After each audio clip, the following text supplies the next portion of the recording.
Well, nicely done. So there's hurry hard, there's whoa, there's right off, and now there's put your back into it. Put your back into it, boys. There you go. They learned their lesson there. Yeah, women's curling today, that'll be at 7 o'clock Pacific. Canada will take on China. Interesting thing about China, the Chinese women's team lives in Leduc, which is just outside of Edmonton, near the Edmonton airport. And that's where they train. They have a Canadian coach, and they are the current world champions. So Canada making other countries around the world better at curling. Unfortunately, not making the '89 Calgary Flames better at curling. No, not yet. No.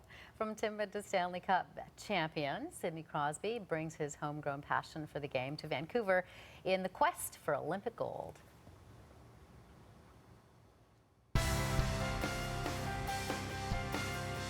Up Close, presented by Chevrolet, official vehicle of the Vancouver 2010 Winter Games, here for every moment. Sidni Krozbi, from Timbit to Stanley Cup champion. The youngest captain ever to raise the trophy in the NHL's ultimate celebration. Along the way, he has won the biggest awards, a testament to being one of the greatest emerging legends in the game today. I grew up loving hockey. Ever since I got into the league, I've tried to do my best to take my responsibility and make sure that I do my part. Genuine and understated. Responsibility, according to Sidni Krozbi, includes a strong sense of compassion for others. He dreamed of bringing the Stanley Cup home to share the triumph with the people of Cole Harbour, Nova Scotia. His birthday began with a visit to families of the Canadian Forces.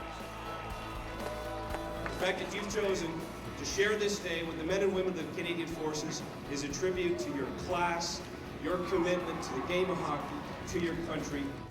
This is incredible. You know, I've ran through this in my mind so many times, and but this says it all right here.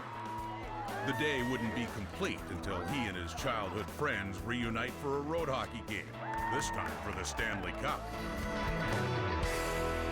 You can't look above your head, but you can go accept it.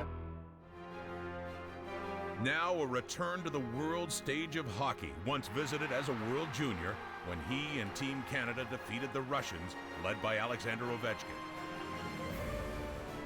Restoring an Olympic gold medal to Canadian hockey fans is the only goal that counts for Krozbi and his fellow Olympians. You dream of that opportunity, so it's exciting, and and realize the whole country's behind you, and basically you want to represent them and all the guys who have wore the jersey before.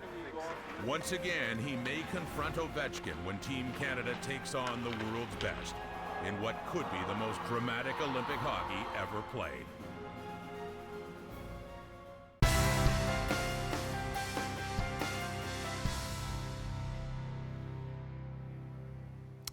And after the lights went out, the band came on. Whistler rocks to the stereo.